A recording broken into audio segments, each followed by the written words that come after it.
আসসালামু আলাইকুম। কেমন আছেন আপনারা সবাই? আলহামদুলিল্লাহ আমি ভালো আছি। দেশ এবং দেশের বাইরে যে যেখান থেকে আমার এই ভিডিওটি দেখেছেন, প্লিজ ছোট্ট একটি লাইক করে আমার ভিডিওটি দেখার অনুরোধ রইলো।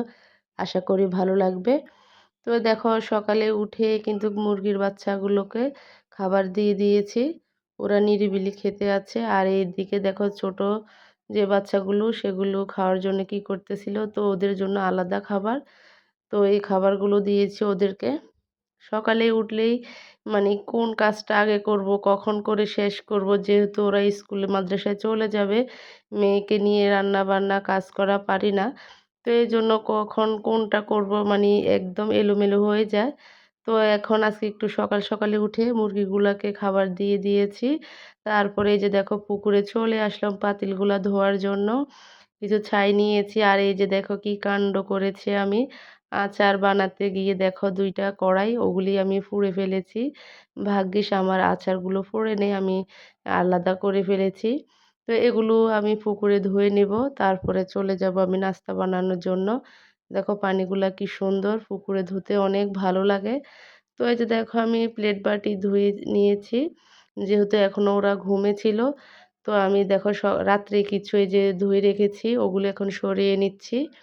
তো আমি প্লাস্টিকের সেলফ যেগুলি ওগুলি ব্যবহার করি না। আমি একটাই ব্যবহার করি, লাল এই জালিটা।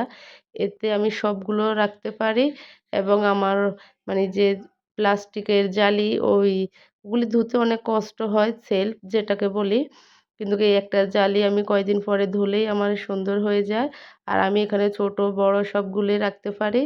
যেটার পানি ঝরে যায় ওটা সরিয়ে নিই। যেহেতু আমার কিচেন রুমটা এখনো ঠিক করা হয়নি পুরোপুরি, তো আপাতত এখানে একটা জারির মধ্যে রাখি। তো এই যে দেখো গুছিয়ে রাখি একদম সুন্দর করে, পাতিলগুলা ধুয়ে আমি সুন্দর করে গুছিয়ে রাখি। আর পানিটা ঝরে গেলেই অন্য জায়গায় নিয়ে রাখি। তো দেখো রুমে এসে দেখি আমার বরের মশারি মানে এখনো খোলে নাই। আসলে আজকে মশারিটা ধোবো এজন্য উনি খুলে রাখে নাই। অন্যদিন মানে বিছানার সময় থাকলে গুছিয়ে যায়। তো ছোট ছেলের অনেক জ্বর ছিল, তো আমি আর উনার সাথে শুই নাই। আজকে উনি একাই শুইছিল। তো দেখো আমি মশারিটা খুলে নিচ্ছি। আর রাত্রেই কিন্তু চাদরটা উঠিয়ে নিয়েছি। চাদরটা ধোবো। এখন সকালে এসে মশারিটাও খুলে নিচ্ছি। তো আমার ছোট ছেলের অনেক জ্বর ছিল। তো আমি রাত্রে ওর কাছে যাইয়ে শুইছি। মানে একা, একা বাচ্চারে রাখিনি। জ্বর দিয়ে ও অনেক অসুস্থ। ওর মাঝে মধ্যে খিঁচুনি আসে। তো সবাই ওর জন্য একটু দোয়া করবেন।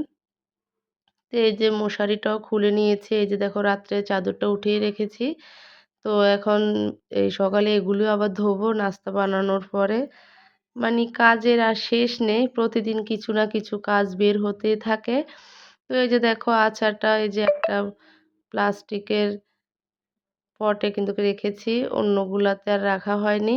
এটা ছিল হাতের কাছে, এটাতে রেখে দিয়েছি। আর কিছু আচার ফ্রিজে রেখেছি। এগুলি খাবো, তো এগুলি একটু হাতের কাছে রেখেছি। আর এখন ওর বাবা চলে গেছে। নাস্তা খায়নি বলে আমি আজকে খাবো না। তো ওনার জন্য আর বানানো হবে না। আমরা মা ছেলে ৩ জন আছি। ৩ জনের জন্য এখন পরোটা বানিয়ে নেব। উনার নাকি কাজ আছে, উনি চলে গেছে। উনার জন্যই কিন্তু আমি সকাল, সকাল উঠেছি। কিন্তু এখন বলে উনি নাস্তা খাবে না, উনার মাল আসবে, উনি চলে গেছে। তো কি করার, আমরা মা ছেলের জন্য বানিয়েছি নাস্তা। আর এই যে ডিম কোনটা মানে তাজা ছিল আর কোনটা পুরনো ছিল, মুরগি ফার্স ছিল তো রেখেছি। অতটা খেয়াল ছিল না। তো এজন্য আমি কিছু হলুদ আর লবণ দিয়ে রেখেছি। এতে খোসাটা সুন্দরভাবে উঠে যাবে। তো আমি পরোটা চা দিয়ে খাবো। আর বড় ছেলের জন্য একটা ডিম ভেজে নিয়েছি। আর আমি চা দিয়ে পরোটাটা খেয়ে নিবো। আর ছোট ছেলেকে দেখো কলা দিয়েছি, খেজুর দিয়েছি, ডিম দিয়েছি। যেটা ভালো লাগে সেটা দিয়েই খাবে। যেহেতু ওর গলা ব্যথা, ও নাকি পরোটা খেতে পারবে না। তো কি করার আর ওকে এই যে এই নাস্তাটাই দিয়েছি।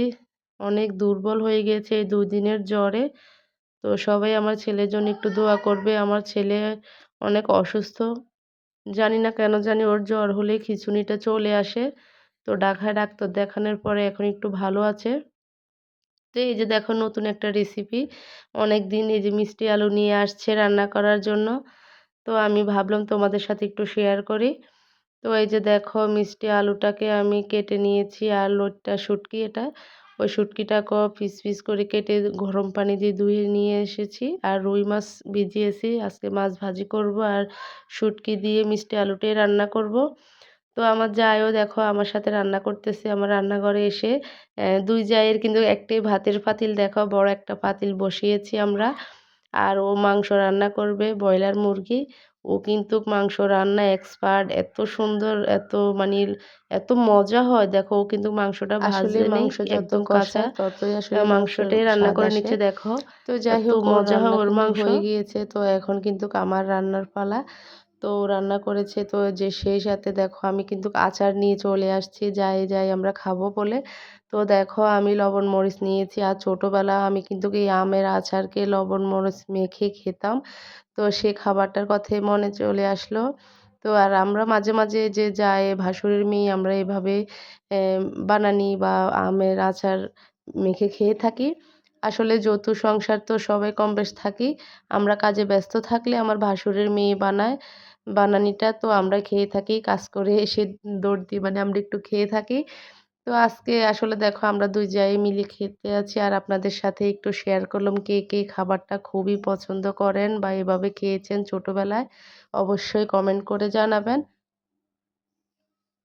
অনেক মজা হইছে। আমি কিন্তু এই ১ম আচার দিয়েছি। মাশাআল্লাহ অনেক মজা হইছে।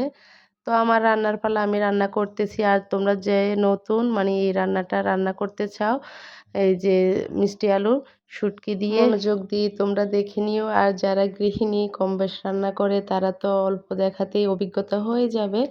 তো এই যে আমি রসুন বাটা, হলুদের গুঁড়া, মরিচের গুঁড়া, লবণ এগুলি দিয়ে কষিয়ে এখন দেখো একটু আবার শুটকিটা দিয়েও কষিয়ে নিব।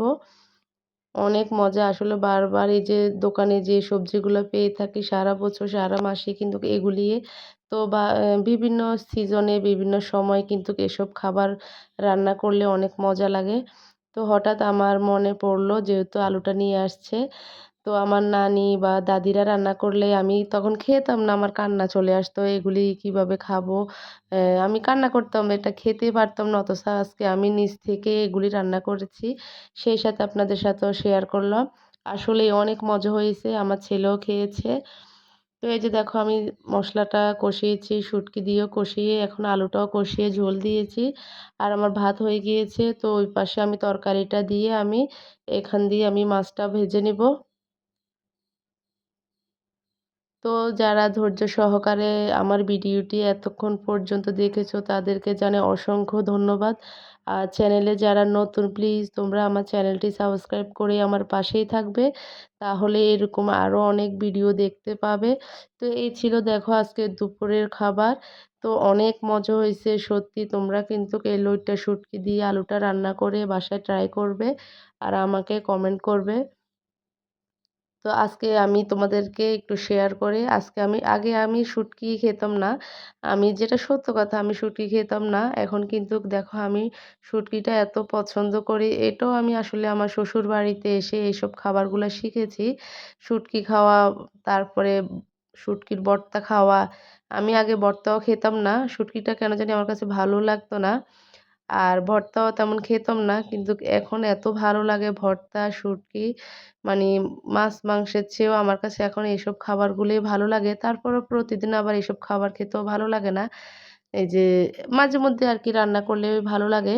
তো দেখো আমি শুটকি দেখেই নিচ্ছি। শুটকিটা যখন মুখে দিচ্ছি এত মজা আর একদম তাজা ছিল শুটকিগুলা। তো সেই সাথে দেখো রুই মাছটা নিয়ে আমি খেলাম। সুন্দর একটা তরকারি হয়ে গেল। আজকে সারাদিনের জন্য হয়ে গেল খাবারটা। তো এই ছিল আজকের ভিডিও। আল্লাহ হাফেজ। আসসালামু আলাইকুম।